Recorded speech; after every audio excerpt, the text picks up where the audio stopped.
Understanding the impact of separation, grief, and loss is essential knowledge for those who wish to foster or adopt a child. Still, it oftentimes remains the missed part of many parents' and professionals' understanding. In this 2-hour theme, we'll look at several factors that contribute to why we miss and misinterpret a child's grieving.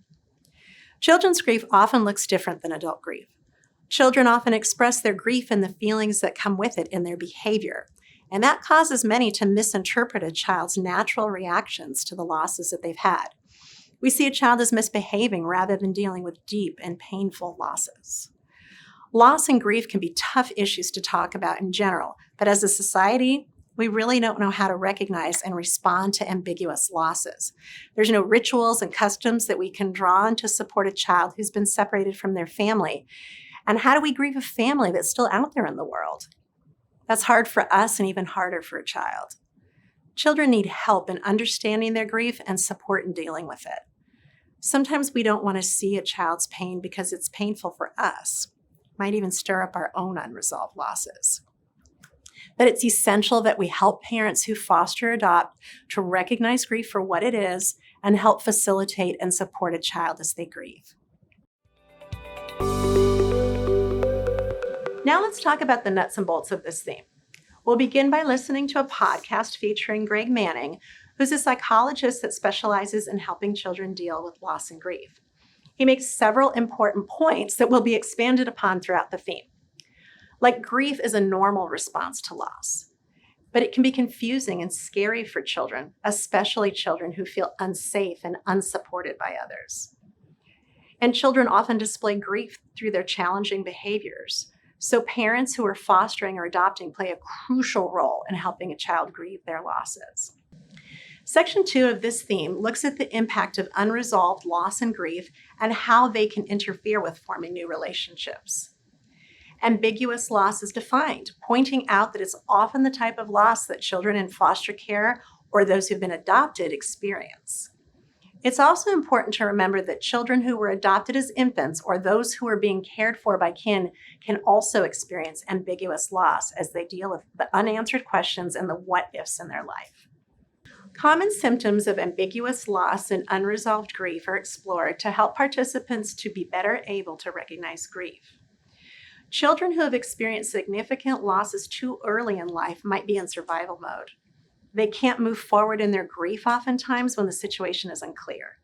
The child may try to remain distant from the parents who are fostering and engage in negative behaviors, hoping that this will get them home quicker. Even if the child's parents are not physically present, the reality is they will remain psychologically present for the child. This section includes 2 important activities. The first is Imagining Profound Loss, which is a guided imagery activity where participants are asked to imagine a moving truck that's outside, waiting for them to pack 10 items to take with them, knowing that they won't be returning home. By the end of the activity, they're down to choosing only 2 items. It's important to acknowledge that this is an emotionally difficult activity for participants, but it can be useful in helping them get a glimpse of what a child has experienced. And the child's had fewer choices than they were given in the exercise, and they don't get to choose people or pets. The second activity asks participants to identify the many possible losses a child might have experienced. They might not have thought about before, like familiar foods or connections to their racial, cultural, and ethnic communities, or their friends, and many other connections. Section 3 is a deeper dive into understanding the ways that grief and loss might be expressed in the child's behavior. We'll begin with watching an excellent clip from the Foster documentary, which features a child named Sydney, and she's describing her behaviors in previous foster homes as she dealt with numerous moves and losses. Sydney describes how this began to change in her current foster homes in the home of Mrs. Beavers. Mrs. Beavers is an experienced and remarkable foster parent, and she talks about the losses that many of the children that have come into her home have faced. It's clear that she gets it. She knows what's underneath the behaviors, and she knows how to support children in their grief. We'll follow the video with exploring common grieving behaviors, the key factors in the experience of loss, such as the child's developmental level and how the loss was communicated to the child, just to name a few. Section 3 finishes with a video featuring Debbie Riley, an adoptive parent, therapist, and the CEO of the Center for Adoption Support and Education. Some of the key points in the video covered are the loss of a parent, even if the child was never raised by them, which is a real and profound loss. Separation from siblings is a profound loss, even if visitation occurs, but more so when there's no visitation. We don't always recognize the grief responses of children, but grief must be addressed in a supportive way. Sometimes this will require assistance from a mental health professional. And patience and being able to listen to the child and validate their feelings is an important part of supporting the grief process. Finding forms of connection to loved ones supports the grieving process and allows for healing. Parents who foster and adopt need clear information and strategies to know how to address grief and loss with the child, and this is covered in Section 4. Tips include being willing to have difficult conversations about loss and grief, being willing to initiate the conversations, helping the child tell their story through life books and other means, and being aware of your own grief history and possible triggers. In Section 5, which is skill building, we'll use a case example to practice recognizing possible signs of grief and loss with a 13-year-old boy.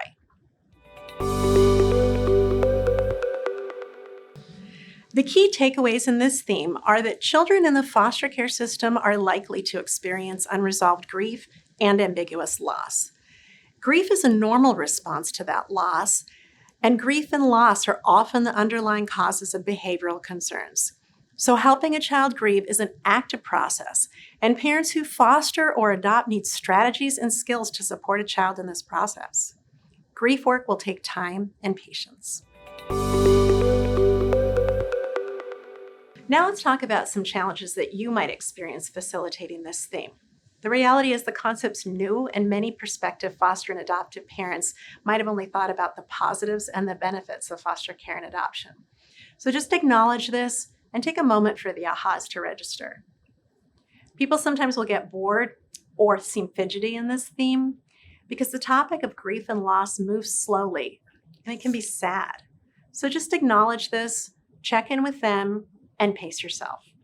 Some activities that may trigger parents' own unresolved loss and grief are the moving truck exercise or the reflection and relevance activity because they focus on personal loss. That's not necessarily a bad thing, but helping a parent to be aware of that fact that their own loss and grief issues might be triggered is an important part of self-awareness, which is one of our characteristics. It also allows us to give those good reminders about the importance of self-care. The concepts and the triggers also apply to us facilitators too, so be honest with yourself if you're comfortable with this material. You can always have your co-facilitator do this theme if you're not in a good place with it. That'll change for us over time. Self-awareness and self-care are also very in order for us facilitators. Helping prospective foster and adoptive parents develop a deeper understanding of the children is an essential part of helping to prepare them for the realities of meeting needs for a child who's experienced loss. With this knowledge, parents will be more prepared to notice and support children in their grief. The reality is, grief is often the gateway for healing. Children need to go through it. When they feel the understanding and the support of their families, they can move through to the other side of feeling and doing so much better.